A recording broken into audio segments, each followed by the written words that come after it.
Good afternoon, everyone. Thank you all for joining us. I'm Vaughn Perry, the Director of Equity with the 11th Street Bridge Park, which is a project of building bridges across the river.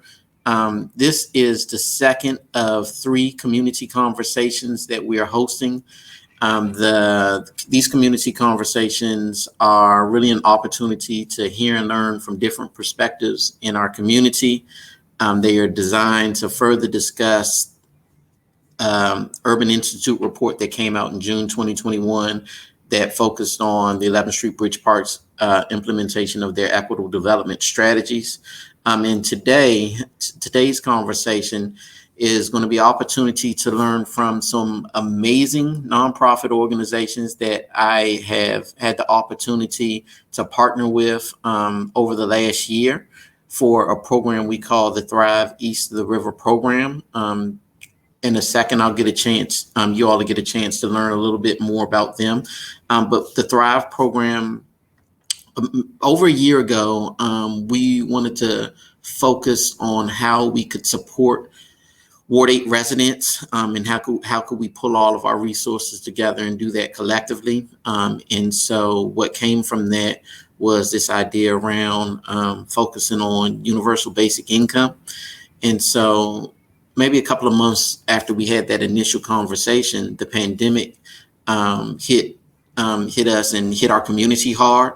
And we all agreed that this would be a great opportunity for us to explore that idea around universal basic income as a response to how COVID was impacting our community. So what was birthed from that was the Thrive East of the River program, where we were raising over $4 million for.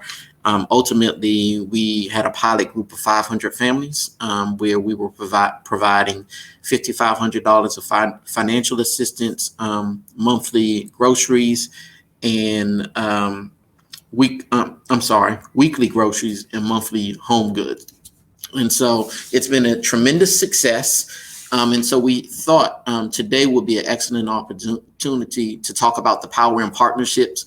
And we're going to talk a lot less about the details of the Thrive program, but more on what we thought were the benefits of partnership and collaboration. With all of that being said, I'm going to hand off the mic to Michael Cohen from the Urban Institute, who has graciously agreed to moderate this conversation today. Thanks, Michael. Yeah, no, thank you, Vaughn. So a few housekeeping things. We'll have some time at the end for folks to respond to questions. So if you have questions that come up, feel free to put them in the comment section and we'll try to get to them at the end. And then also, I believe a recording of this will be available on the Facebook page afterwards as well. So I will just do a quick introduction of myself. My name is Michael Cohen. I'm a research associate at the Urban Institute. As Vaughn said, we've been working with the Bridge Park for about 4 or 5 years now on the Equitable Development Plan. And we just released a few briefs about both community power building as well as the relationship of arts and culture and equity. And so, my role within this project has been much more on the nerdier side of things, data, research. So I'm going to ask my much more interesting, cool panel to introduce themselves really quickly before we jump into the questions. So Brittany, if you want to go first, and we'll just go around. Sure. Good afternoon, everyone. I'm Brittany Pope, and I am the Economic Security Supervisor at Bread for the City. This role as Economic Security Supervisor came about through our work in the Thrive program and Bread's commitment to cash distribution and economic security programs. So I'm really excited to be here to speak with you all today. Thank you, Brittany. We're excited to have you. And so, Teresa, if you want to jump in. Good afternoon, everyone. My name is Teresa Watson. I am the Family Service Coordinator at Martha's Table. I've been here for almost 3 years. I work closely with our parents that are enrolled in our early childhood programs, connecting them with resources when it comes to housing, employment, and really just tuning in and really supporting the family overall. And I also was overseeing the enrollment and working with these great people with Thrive. Nikita, thank you. Hi, good afternoon. My name is Nikita Beans, and I'm the Special Projects Coordinator for the Far Southeast Family Strengthening Collaborative. And we are Ward 8's Community Collaborative. And a little bit about the work that I do is at the collaborative, our mission is really just to act as a catalyst for change for residents so that they have the opportunity to live their best lives, to live their productive lives. And so when this opportunity to be a part of the Thrive East of the River initiative came about, 100% our executive director, Dion Bussey Reeder, wanted to be a part of this. And so a little bit about what I've been doing with Thrive. Started out working with Scott and Vaughn and the Bridge Park team with some of the media and the marketing, as well as the logo design for the project. And so at the collaborative, we've been doing the resource navigation piece in addition to the enrolling of our families. So that's been my little portion with this project, working with my colleagues. Great. Thanks, y'all. And so my first question is really take us into the start of all of this work. So you first hear about this program. What was your reaction and how did you start building this partnership?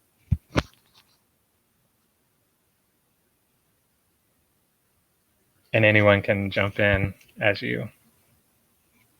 I've been talking and I'm on mute. I'll jump in. So a lot of this started, I would say, from one of our programs that that has manifested from the 11th Street Bridge Park Equitable Development Plan, which is our CLEW program, Community Leadership Empowerment Workshop. And in one of those segments, it really emphasizes partnership and identifying strong partners and how to work with them. And so my director, Scott Kratz, had been in conversations with the executive directors, George, Dion, and Kim from the other organizations, and individually around like, what are some things that we can do to partner together? And so that really is how the initial conversation started, right? It was identifying some other partners within the community that were very mission minded. And we had no idea what it was going to look like. We just knew like it was important for us to come together and to pull together our resources to see how that we can have a, even more of an impact in the community. Yeah, and I would just say for the collaborative, prior to the pandemic, we do a lot of work around financial fragility. We know that our residents east of the river oftentimes hadn't had the opportunity to really take part of the economics that is, the rest of Washington, D.C. And so when this opportunity came, from Martha's Table and from Bridge Park to Far Southeast with Dion, we 100% knew that we needed to be a part of this. We 100% knew that our residents needed the partnership, they needed the innovation, and that collectively, we had to do it together.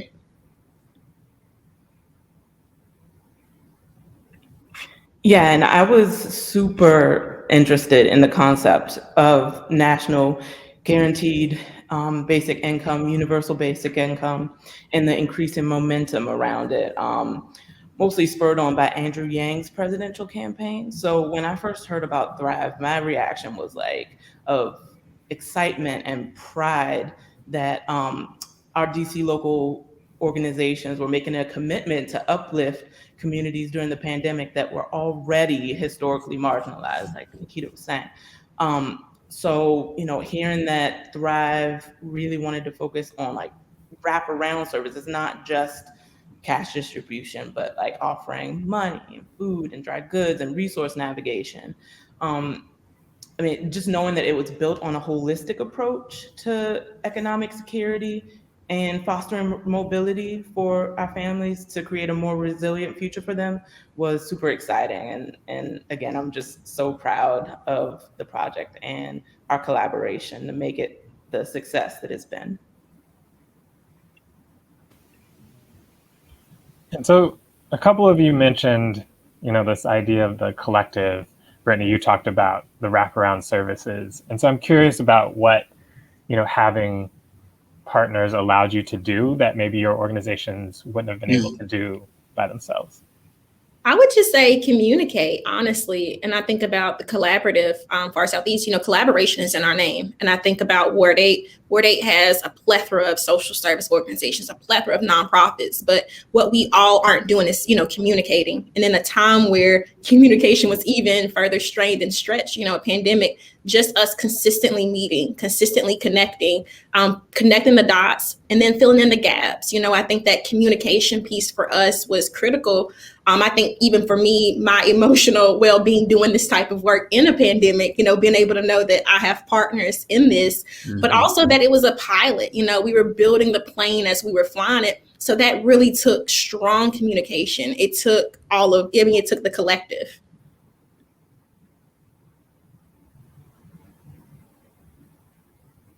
Yeah, and I also appreciated that each organization in our partnership really brought their own strengths to the collaborative. So Bread was the fiscal agent, and we had experience with cash distribution through our representative payee program. So we handled that side of things. B-Bar handled the fundraising, and Martha's Table with the food and dry goods, and Far Southeast with the resource navigation and financial coaching. Like, it really showed that we're stronger together. And I really appreciated that about this partnership. We were also able to collaborate on community events like the vaccine fair in Southeast. It was really successful, and working together on like GBI advocacy, like being on panels like this, talking to different folks that are, interested in planning and thinking about starting GBI pilots, and also just having a weekly time set aside for us to, really talk about what's working, what's not working, and just brainstorm ideas. It's just really been a wonderful collaboration. Yeah, and I was just going to say, like, one of the things that stood out the most for me was nobody was clamoring to grab the credit, right? We just wanted to to have a positive impact in the community. And so, at no time was there any issue where somebody was getting recognition and somebody else wasn't. It wasn't about that for us. It was really, how can we best serve the community? Oftentimes, in the nonprofit world, a lot of organizations are chasing after the same dollars, and they're competing against each other, for the same pot of funding. And it wasn't about that for us. It was really just, how can we work together? And to Brittany's point, how can we lean on each other's strengths, so that, we can serve the community the best way we could.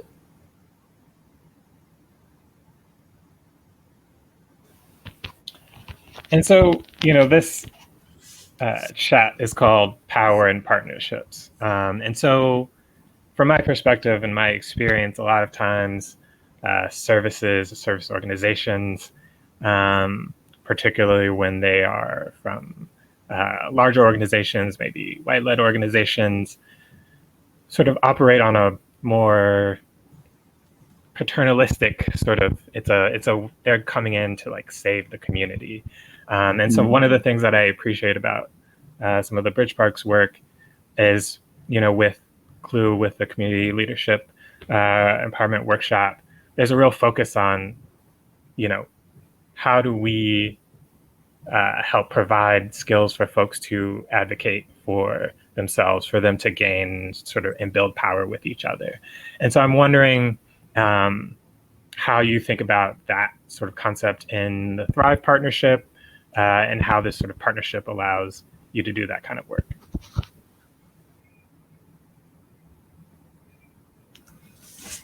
I'll start with one of the first things that we did as a group was create some core values for our collaborative.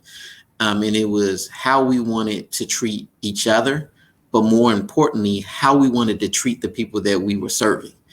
And I don't remember what somebody in the panel can maybe has a better memory than me. I'm getting old. I just had a birthday and I'm getting old and I don't remember anymore. And so, but, were things like, we just wanted to be respectful to the community. We wanted to treat them with dignity. And not only were we doing that, but we were treating each other, with dignity. And so that showed up all throughout the work over the last, I guess, year and a year plus now, where we were listening to the residents. Like early on, we were providing food, and Teresa, you can probably talk even more about that. And some of the folks were like, well, we really need this type of food. And so they would go back and make some adjustments on, what we're providing them on a weekly basis.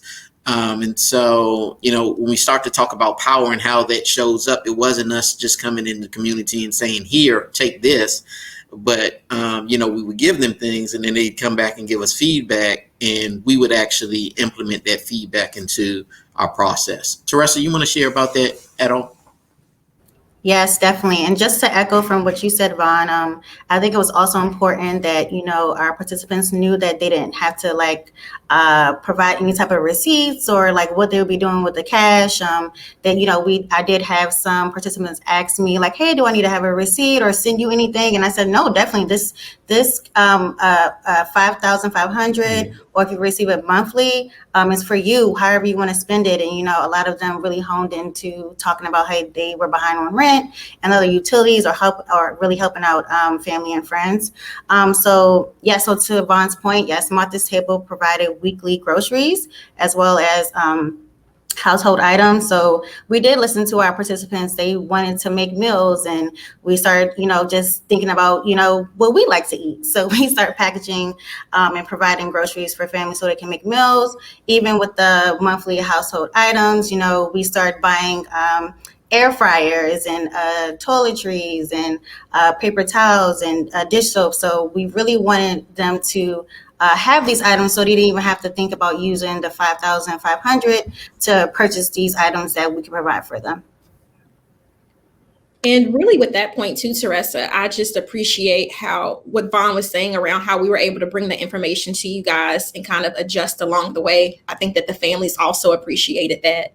And then going back to your question, Michael, I think really the unique thing about this program and why we broke the mold is because we were a strength-based program. I believe that we allowed people to prove that they are the experts of their own lives. And so I think that it was important for us to ensure that the funds were unconditional because we trust our families.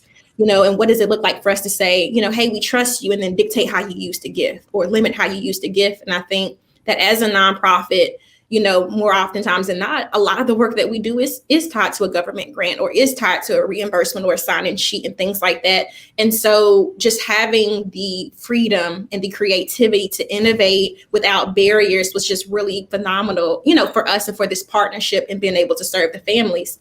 So, just having this opportunity. Yeah, no, I mean, I love that. I love that point about residents really knowing what they need. And to that effect, I think one of the really interesting things that I've seen, from the outside in looking at the Thrive work is the sort of idea of, as researchers, a lot of times we are sort of coming in, collecting data, and that process is very distant from community members. And so seeing, this partnership put a focus on bringing folks into that research, bringing folks into that telling of the story of how a program works, I think is also really, really powerful. And so having community researchers actually, informing the takeaways from the work, I think is really interesting. Brittany, it seemed like you were about to jump in. Yeah. I just wanted to just speak to Nikita's point about Thrive being a strength-based project. I think that's right on. I think that economic stability and mobility in itself equals power. Again, Thrive serves residents of Ward 8, and as I was saying before, they've been historically marginalized from services, businesses like healthy food. So Thrive is literally investing in the residents so they can give back to their own communities as well. And having the power to to use the money as they see fit is like super empowering for them, their self-esteem. And also we've heard about participants who've been able to start or invest in their own businesses. And that's so exciting to know that there is a direct impact on the community through Thrive. So yeah. It's awesome. Brittany, as you were talking about that, and I'm gonna toss the question back to the group as well. One of the things that really impressed me was how all of the executive directors were able to take a step back and trust us to get the work done. I mean, like for the viewers, like you're pretty much looking at most of the core team, but they trusted us to get the job done and to sign people up and to make sure that they're getting the food and they're getting all of the things that were necessary. And they went after the funding for us, but we were able to serve the residents. And you don't have that oftentimes, right? And it was an amazing opportunity to see that happen, not just in my organization, but in other organizations in our community. Where we had the autonomy to really just get the job done and to work together and to make changes, because we totally had to make some changes. But we had power, in order to really enact change within our community. And Vaughn, I think with that point too, I think that is what really helped us kind of course correct along the way, because we were so intimately involved with this project and because we were communicating like every week, meeting weekly, and then talking to the residents daily. I think that's really what allowed us to kind of make those adjustments in real time, which strengthened our program and strengthened our approach,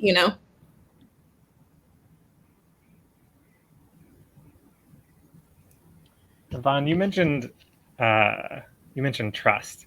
And so I'm really curious about, it seems like this work required both a lot of trust between y'all and the community, but also within the partnership. And so I'm wondering if y'all have thoughts about how did you build that trust?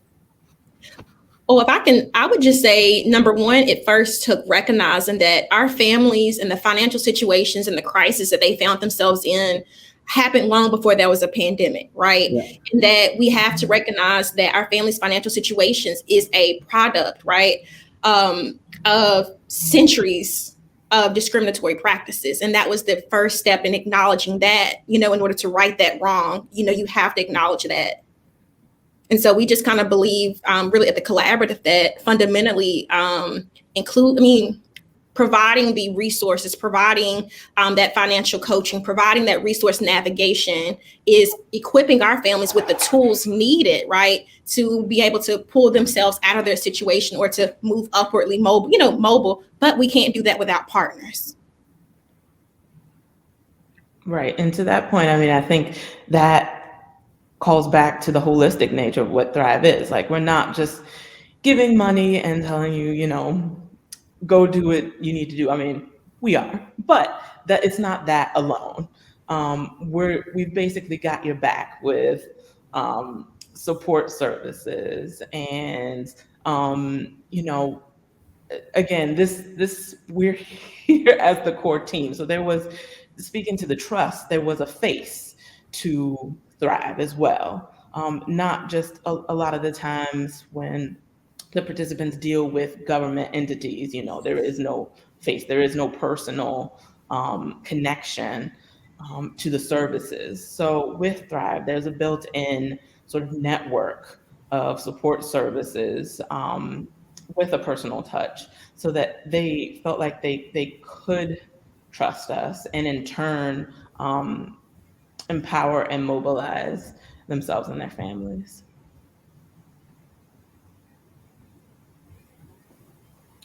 Yeah, and definitely, Vaughn, you can go ahead. I definitely feel that even in my sort of brief interactions with y'all, it feels a little bit different.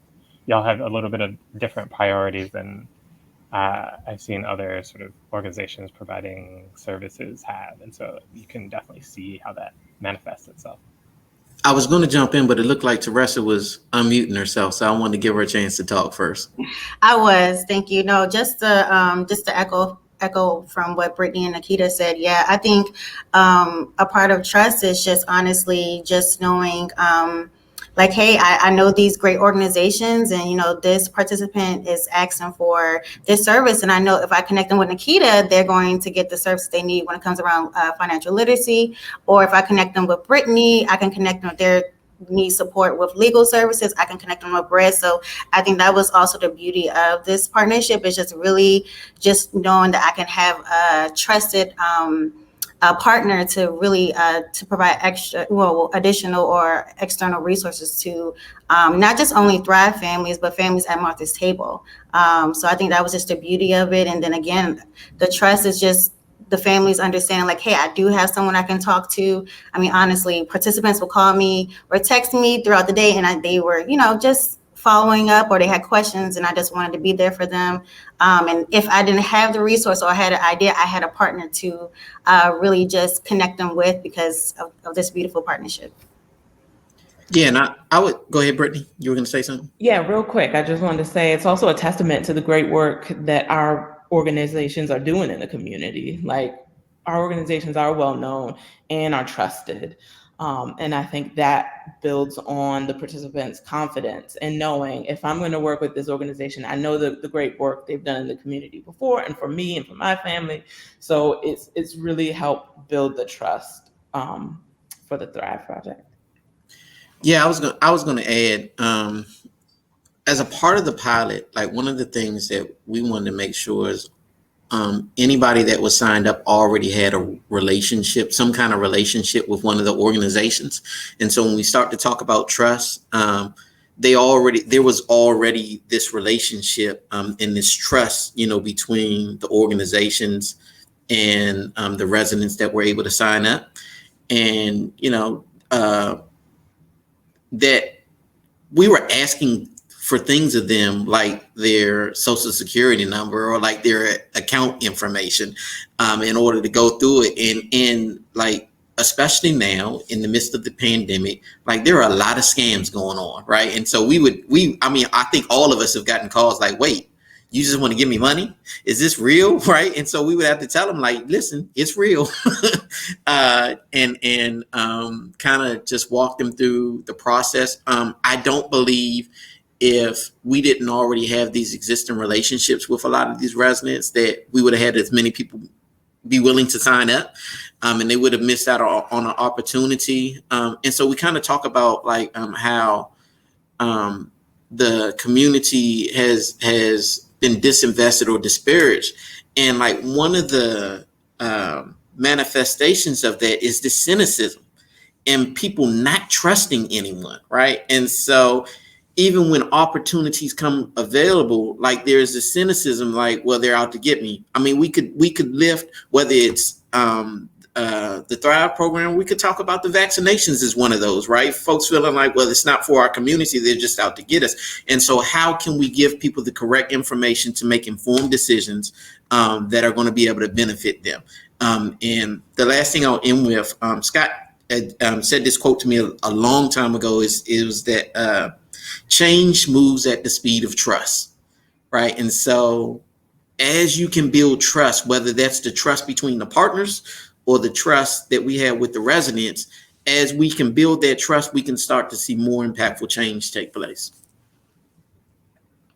I mean, Vaughn, honestly, I think that you're really speaking to, when you talk about that trust and that relationship, I mean, just seeing even how, like, Brittany touched on it earlier, how that echoed through our other program and how that echoed through our other modes of service delivery, even with like the vaccine event.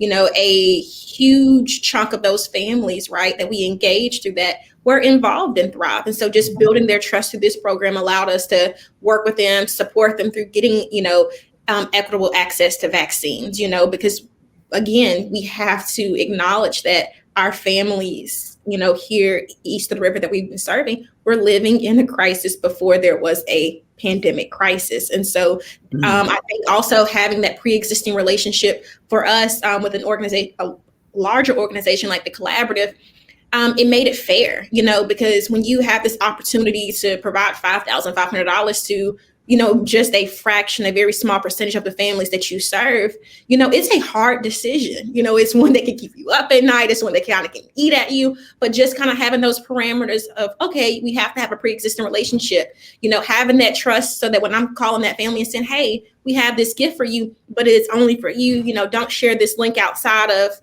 this email or whatever it may be. They were then able to trust us, number one, and then kind of move in those steps, follow those directions there. So it helped us to keep this pilot contained and also added another level of like fairness, if you want to call it that.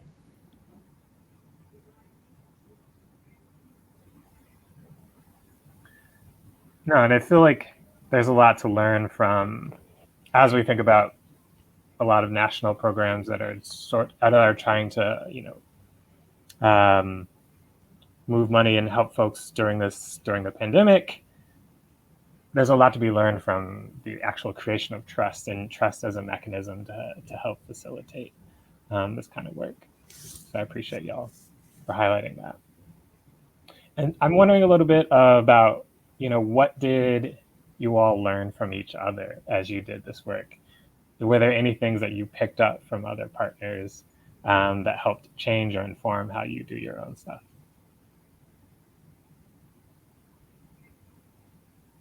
For me, it was I just wasn't aware of all of the amazing things that the other organizations were doing. Like I knew bits and pieces of like what Martha's Table did or Far Southeast or Bradford City, but to understand the exhaustive list in programs that everybody was offering was just amazing to me because it's not like this.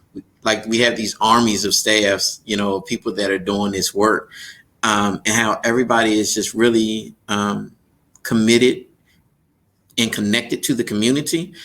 I think oftentimes when you're doing nonprofit work, you can often feel like you're on an island working to yourself, and you're like, man, and it's just the work it's always a mountain worth of work, and it never feels like you can get it accomplished. And sometimes you just feel like you're alone. And then, I get an opportunity to work with these ladies and others, and it's just like, oh, I'm not doing this by myself, right? Like I can lean on somebody else, and somebody else is, just doing this amazing work too. So for me, it was just more about understanding the vast resources that were being poured into our community, and two, understanding that I'm not, doing this work alone. I would just say I came into this project as a LGSW, but 24 years old. Like this is my first opportunity really right out of grad school. So the youngest person on this team.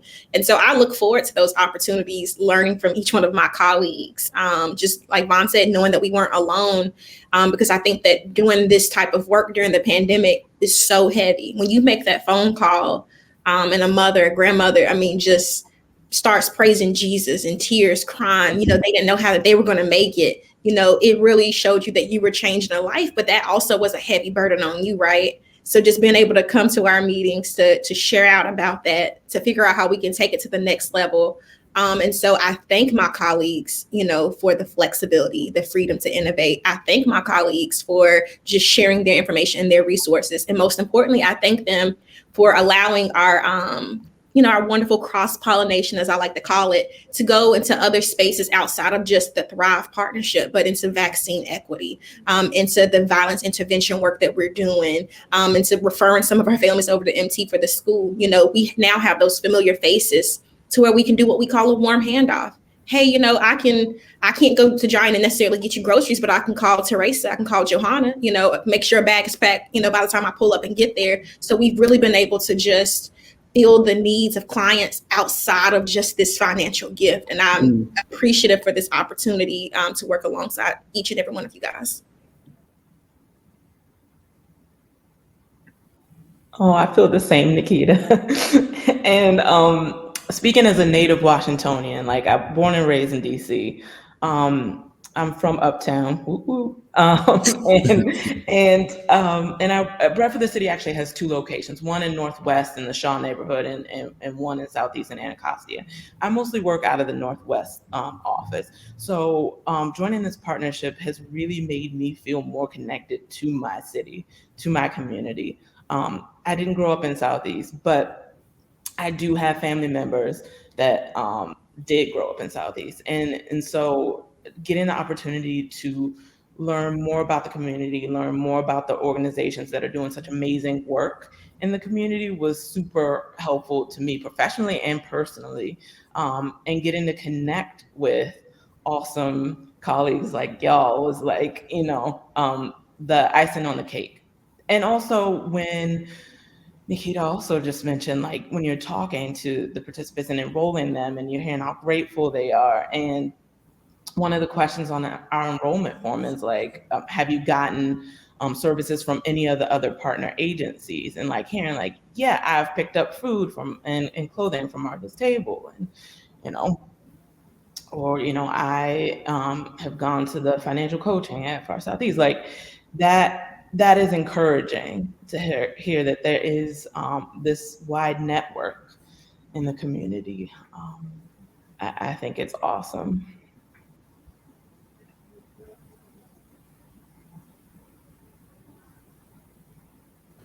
So real quick, just to, I feel like everything that you guys said is exactly how I feel as well.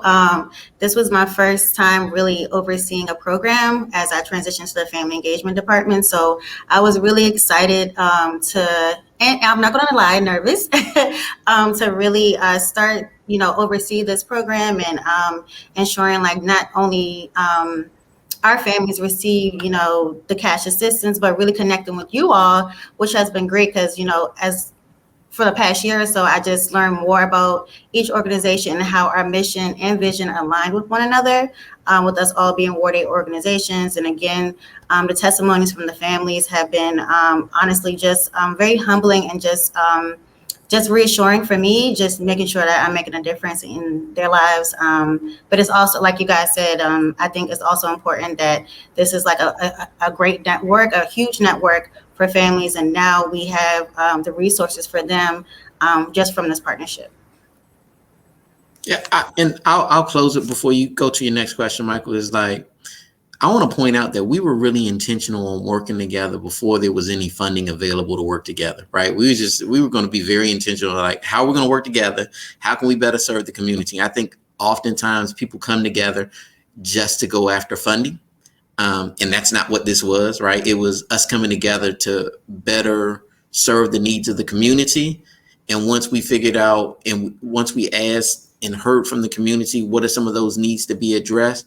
Okay, now we can go after some funding. And so I believe that this can be a model for other collaborations and partnerships, both in the city and across the country. Like, you don't have to have any funding first, in order to start to collaborate and partner with an organization. Start there, like start with those partnerships and collaborations and listening to the community and finding out what the needs are. And then, you can go after the funding that's necessary.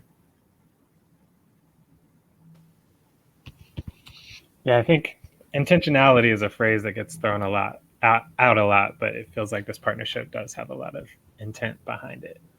And so I'm wondering, we've talked about, a lot of positive things that have come out of the partnership, but it's also this very, sort of new, large undertaking. And so I'm wondering if y'all can talk about any of the challenges that came out as you started to do this work.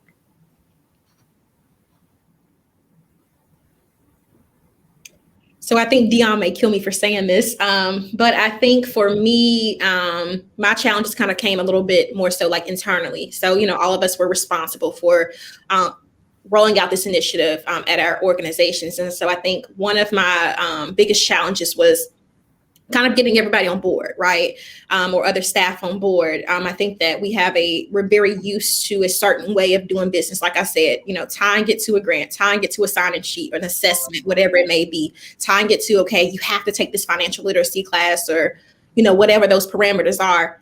But just, convincing other individuals that hey, if we say we trust these families, let's show them, like, let's embody that, like, let's present that to them, so just kind of getting our team internally on board, I think, was hard. But then I think the other piece for me that was really a challenge is thinking about the what's next. So I think that our program is doing a phenomenal job overall of providing that immediate relief in the crisis, but just looking at how can we further remain connected to these families as they continue to weather their own, crisis or this pandemic. And so I think for me, knowing that we did a good job is really great, but I'm challenged by like, okay, what else can we do? And so I think those were my biggest two challenges. Yeah, I think for us, we didn't realize how much work it was going to be, and how much staffing time it was going to take to implement the program. Because as Nikita said it earlier, we were literally building this plane while it was flying. I mean, like Nikita's like, this was kind of one of her first experiences. I think this was all of our first experience with this type of program. And so it was a lot of learning on the fly for all of us and making some adjustments, and making sure we weren't making adjustments too late into the process.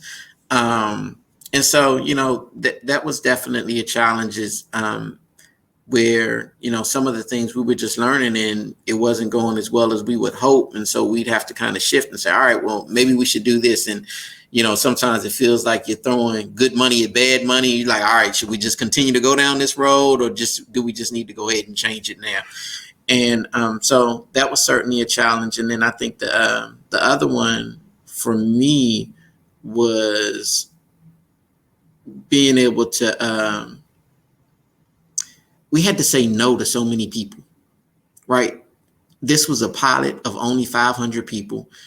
And, we probably needed 10 times that amount of money within our own respective community. And so having to say no to people is challenging, because they need it.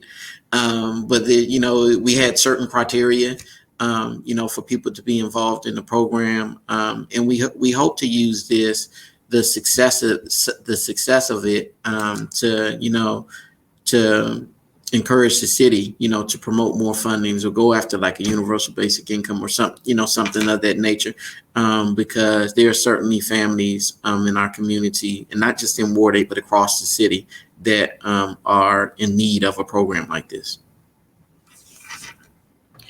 So I would have to just agree as well. I think once Thrive, the word got out, I think everybody's inbox was full and everyone's phone was ringing. And like what Vaughn said, for enrollment, you had to have an existing relationship or be part of a program at each organization. So it was kind of difficult to really turn down or say no to those who inquired about Thrive. So I feel like, hopefully, we're thinking about just continuing this partnership. It'll be great to open it up to other wards, because even with the word getting out, it wasn't just Ward 8, it was Ward, those who live in Ward 4, Ward 1, and, me just trying to continue to connect them to resources. But yeah, I would just say that was just a big takeaway, or maybe like a challenge for me. Just honestly, just have to say no, and just explaining why. And then also trying to just connect everyone who was interested or needed some support during this pandemic.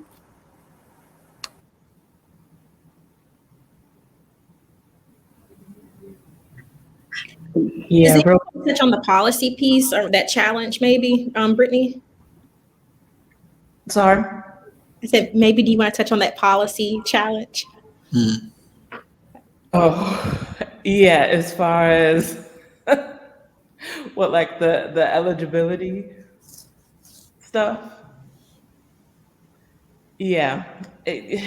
I mean, as much as we work so well together, we're still individual agencies that have individual,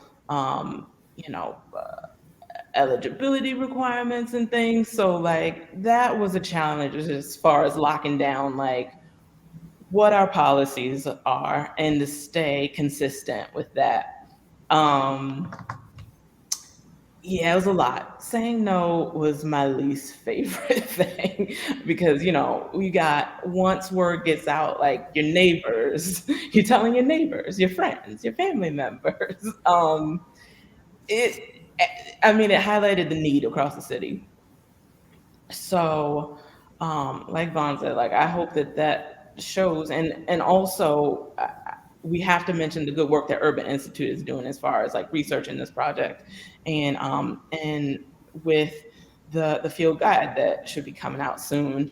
I hope that'll get attention, City Council, and get us some more funding to make our program stronger and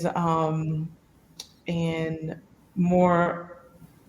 It's already, I think it's super successful, but even more successful and effective in the future. If I could add, I think that piece around early on when we were kind of debating or looking into could residents lose their benefits, I think that was maybe one of the greatest challenges collectively that this pilot has had is, $5,500 is not a lot of money in the grand scheme, and if you have a couple $1,000s in back rent or car that needs to be fixed, whatever that may be, that you really need that lump sum amount, but knowing that could potentially, we thought early on could potentially impact, your benefits, that could impact your Medicaid, your Medicare, your Social Security. I think that was one of the scariest parts of piloting this project. Yeah, and to add on to what Nikita's saying, in the power of the partnership, Breadth of the City had folks that were offering pro bono legal services. So that we could refer residents to them to say, hey, like, we're not the experts. We don't want to tell you what to do. Have a conversation with these attorneys so that they can let you know what's your best course of action, right? Is that doing a monthly disbursement? Is it getting just one lump sum? Or, how is it going to have an impact on you, if you receive these funds? And so, again, it wasn't us making a decision for anyone, but it was just giving them as much information as possible so that they can make an informed decision, for their own family. Yeah, that was super key.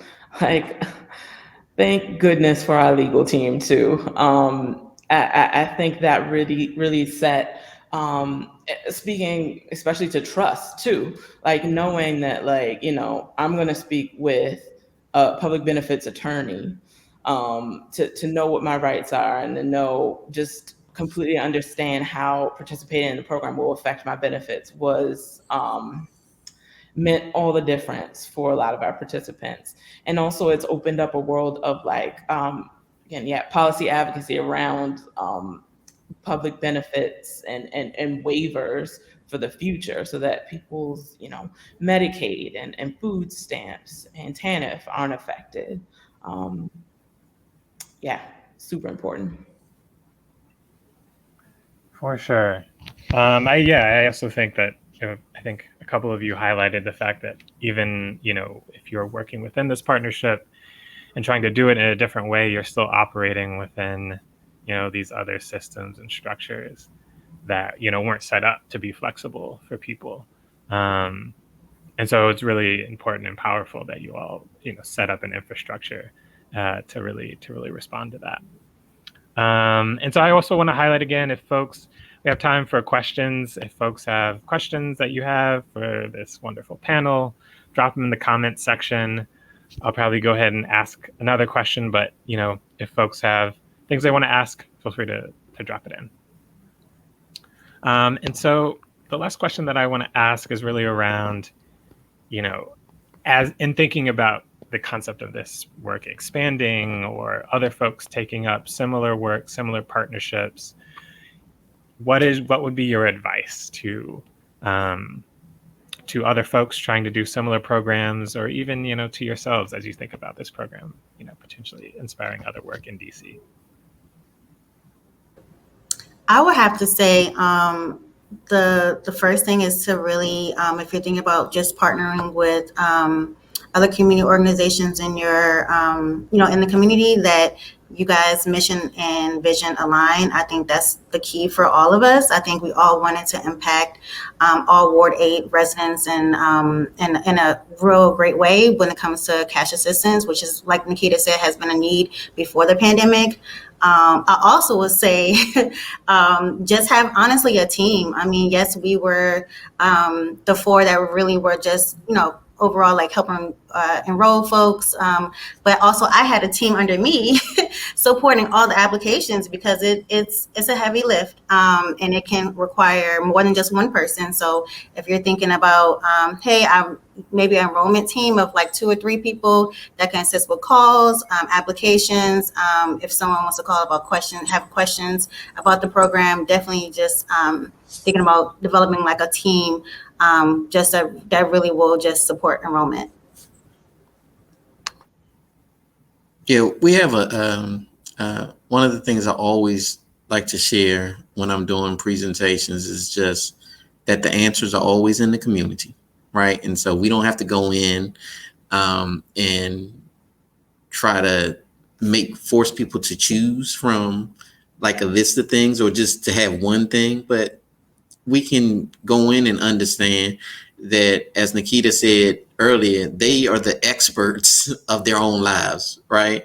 And so sometimes oftentimes when organizations are going in to do work, they don't take enough time, or they don't trust that the residents can make the best decisions for their own lives.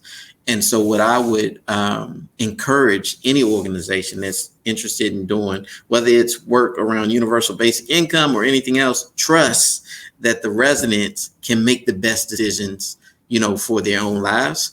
And, we can listen to them and seek after resources that are going to help them that are going to help provide solutions for, what they're telling us the solutions are. But it's not us just saying like, all right, we're going to give you this $5,500 and you have to spend it on your housing and that alone. No, here's your $5,500. You do with it whatever you need to do with it, right? When we start to talk about equity, you can't talk about equity if you're not talking about the power of choice, right? And oftentimes when you're talking to impoverished communities, what they want are options, what they want are choice, and they don't want to be told what to do, right? But they want to be able to have the power of choice so they can choose, for themselves. And I 100% echo everything that Teresa and Vaughn have said. I think just really, like we said, being mindful and being intentional about who those partners are and what those partners bring to the table. I think that really doing a clear, clean assessment of, what's happening, what has happened, right? And then what are those gaps before you move forward? I think, and then lastly, just knowing that having those values, knowing that those values are there, knowing that those values are something that you can come back to, that you can refer to, just really knowing the power in having those values as you move forward. I think that it helps, as you run into roadblocks, as you're looking at things. I think for us, going back to that challenge thing, that digital divide, but because we had those values in place, we were prepared to tackle obstacles such as a digital divide. We're prepared to tackle obstacles such as, potentially losing public benefits. We had the guidance right there, whether it was from residents in the community, the partnership, or those values that we created collectively.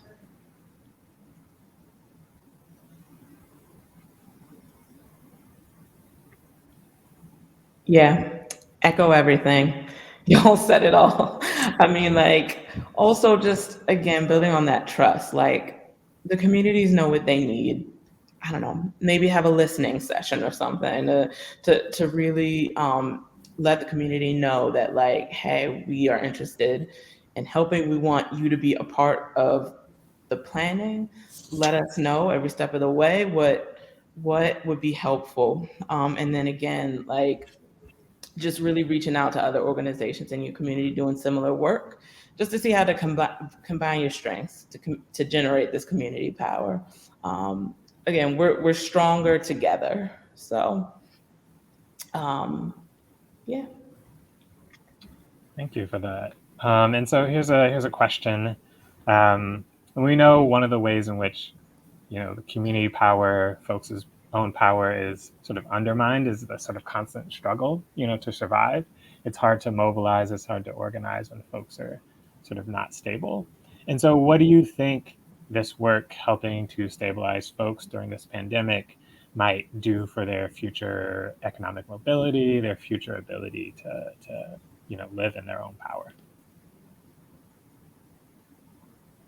I think starting off, it just provides people hope, right? And once you have a little bit of, it's amazing what you can do with just a little bit of hope. Oftentimes, we can work with folks that have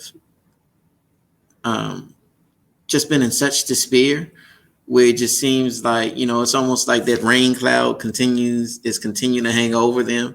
And they just need one break. And like this $5,500, it's not a lot of money, but for some folks, it's a lot of money.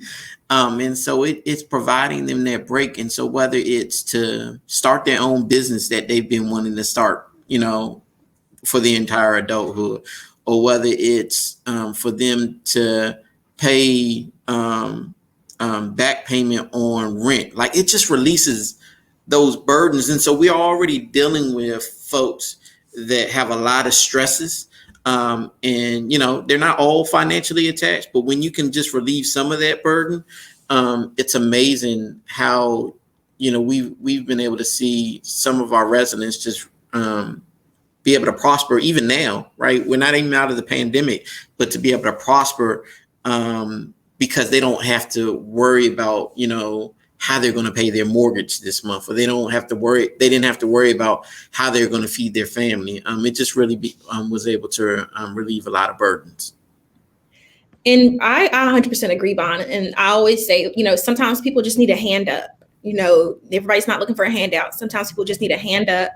And the thing that I challenge myself every day and my team is, be somebody's luck. Like think of a time in your life where a little bit of luck impacted you.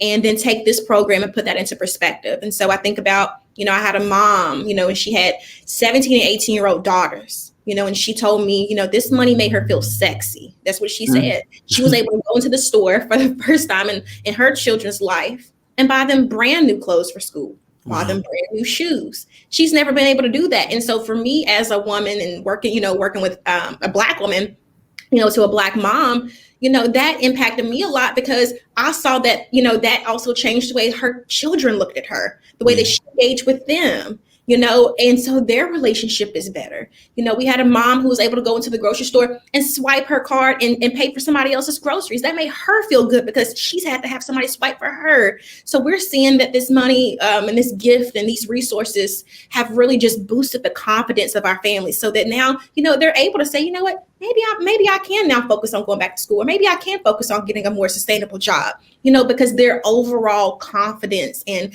belief in themselves and that hope factor is there now.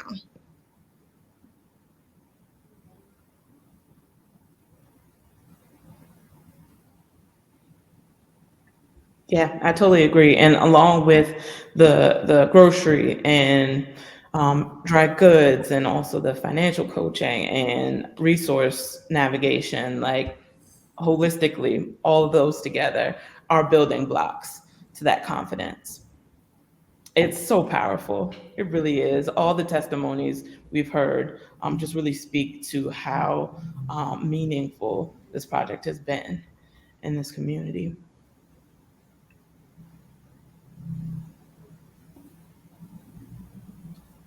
Yeah, I mean, as someone sort of watching this happen a bit removed, hearing the sort of actual workings of it, learning about, hearing the stories, I think is really, really incredibly powerful. And I want to thank y'all for sharing your truths, sharing your experience. I think it was really super informative. And I don't know, Vaughn, if you want to close us out. Sure. Michael, thank you so much for moderating this discussion. We appreciate you and just keeping us on task. I certainly want to thank Nikita, Teresa, and Brittany for joining me today and being able to kind of just celebrate some of the amazing accomplishments that we've been able to do over the last year plus. I'm certainly thankful for all of our viewers that tuned in today. Please join us again on September the 29th at noon again for the last of our community conversations. And thank you all. We hope that you enjoy the rest of your week. Appreciate it. Have a good one.